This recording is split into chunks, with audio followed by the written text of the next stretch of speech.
Right edition, welcome, happy day. You know what, it's bloody cold in most places of the country. I watched the weather report this morning in parts of the Midwest. My, there's so much snow and cold and burr, just sharing, but you already know that. Hey, in London, I don't know what the weather's like there, but the political temperature is starting to run high. All the left-wing guys are talking to the mayor about the mayor of London, and saying, hey, you're right-wing radical, go away, when in fact they're the ones that should be going away because the mayor is right-wing, and recently he was speaking to a right-wing think tank in London called the Centre for Policy Studies, kind of a cool name, and he says that wealth and success should be celebrated, whereas all the left-wing whacks over in England say that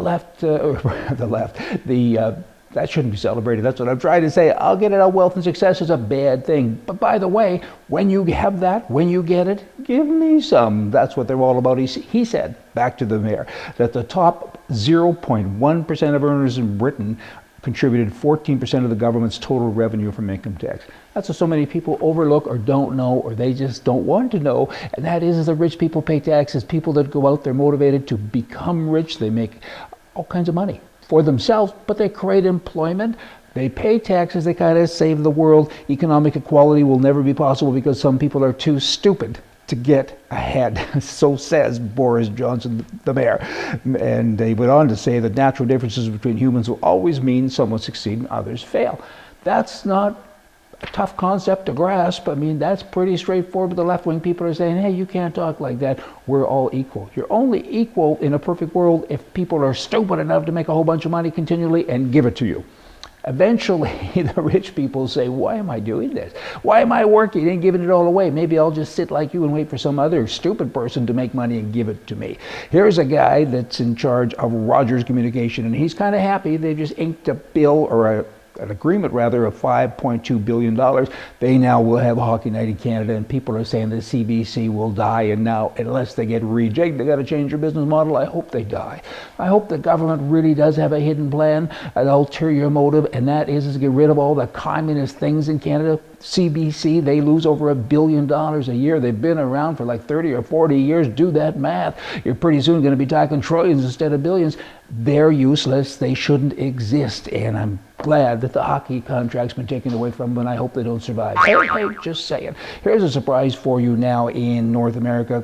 Scientists are saying, hey, we've just done some DNA on some old samples here of skeletons, and you know what? Kind of looks like, instead of Indians being here calling themselves the First Nations, maybe, it appears like it, European ancestry is here.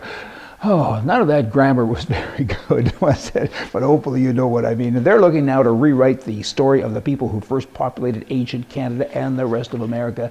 And there is a European strain without doubt, they say. I agree with that. And then what happens? Do we get treaty money, all of us white people? I wonder.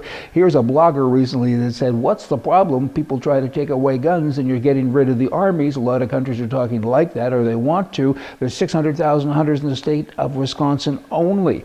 Let me restate that. 600,000 hunters in the state of Wisconsin. Roll that out to every state and province in North America, and guess what? You got the largest army that ever has existed in the world. And you got politicians who are saying, let's disarm everybody. Maybe you should gotta watch who you're dealing with, don't you know? Because people don't want to be disarmed. Just saying. There is a ranch. It's called the Bunny Ranch in Nevada, tomato. And they are saying, we really like Okami because of Obamacare, because nobody will insure us, and now we're going to have health care. Finally, yay, hurrah, yippee-ki-yay. Okay, I guess that's okay, you know. But the government used to own this particular ranch. By the way, they foreclosed on it years ago, and they couldn't even make money there then, and now what's going to happen? How can it be profitable, do you think, when they get free Medicare? And it's not free, by the way. Nothing's free. Free's expensive because somebody else has to pay for it. Should they get that? I don't know. When you look in, you know, on page 9,312,000 type of thing, it lists so many people that don't have to have Obamacare. Muslims don't have to have Obamacare, politicians, and it's just a mess. It's a mess like you can't even imagine. Let me end today with this. Hey, I saw this morning. I talked about the weather earlier, remember? They suggested on the radio that anyone traveling in the current icy conditions should ensure the following: have a shovel, blankets, sleeping bag, extra clothing that will include hats and gloves, 24 hours worth of food, de-icer, rock salt, Flashlight with spare batteries, road flares with reflective triangles, full gas can, first aid kit, booster cables, and I got to tell you, when I went to the bus this morning, I look like an idiot. Y'all come back tomorrow. We're going to have more for you from the right. See ya.